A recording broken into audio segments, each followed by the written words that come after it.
Welcome back. Now for your 5-day weather forecast, we go outside to Tamiami.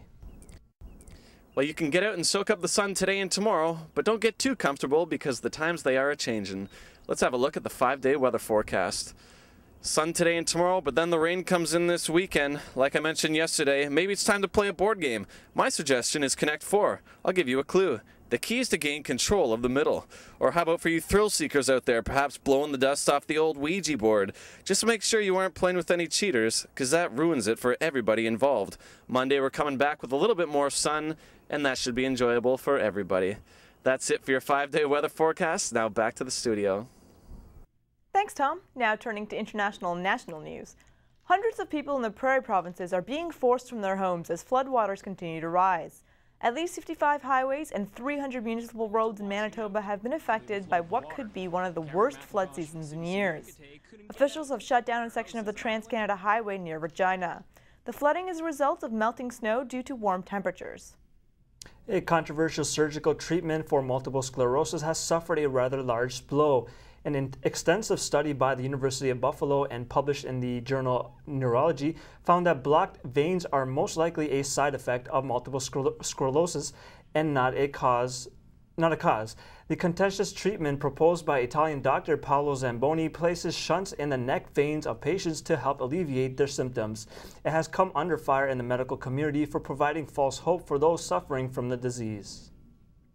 The federal party leaders continued their battle for Canada's top job last night in the French language debate. The NDP's Jack Layton and Bloc Québécois leader Gilles Duceppe hotly fought for votes in Quebec. Liberal leader Michael Ignatieff accused Conservative leader Stephen Harper of treating the Commons like a minor inconvenience. Harper countered the government should focus on the economy, not parliamentary squabbles. Denmark's Foreign Minister Lene Espersen says American states should stop using the drug pentobarbital for lethal injections. The drug is produced by a Danish company. It's a legal sedative that's commonly used for medical purposes, including treatment of epileptic seizures. The drug has been used in the U.S. for lethal injections since late last year, but Denmark is against the death penalty. Espersen says she cannot take direct action against the company because the drug is produced in the U.S. And now with your sports news, here's Bridget Trong.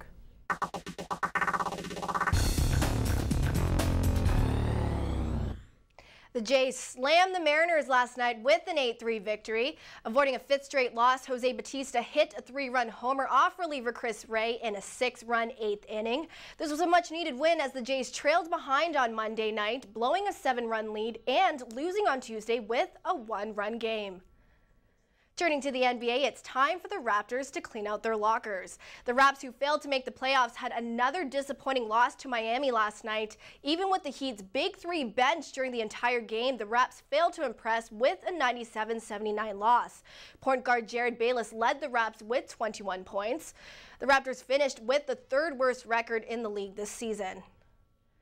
In soccer, the unbeatable Toronto FC maintained a positive streak last night in a scoreless draw against the LA Galaxy.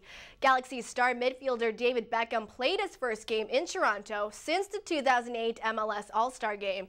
Beckham had a free kick in the 70th minute, which went off the post to the left of goalkeeper Stefan Fry.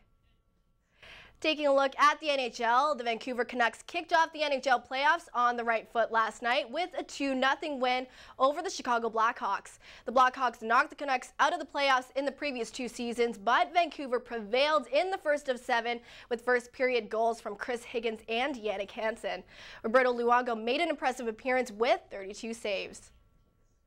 Home run king and former MLB slugger Barry Bonds can now add convict to his resume. Baseball fans around the world are disappointed to learn that Bonds has been convicted on 1 count of obstruction of justice. However, the 12-member jury found him not guilty of 3 separate perjury charges, alleging Bonds knowingly used steroids and human growth hormone and lied to a grand jury about it. And Humber's 6th annual 5K Fun Run and Walk is taking place today. Presented by the students of the Fitness, Health, and Health Promotion Program, the event will feature raffle prizes to raise money for the Japan Relief Fund. Organizers are encouraging participants to bring a non-perishable item for the HSF Food Fund. Event organizer Grant Rydell says today's turnout has been better than previous years.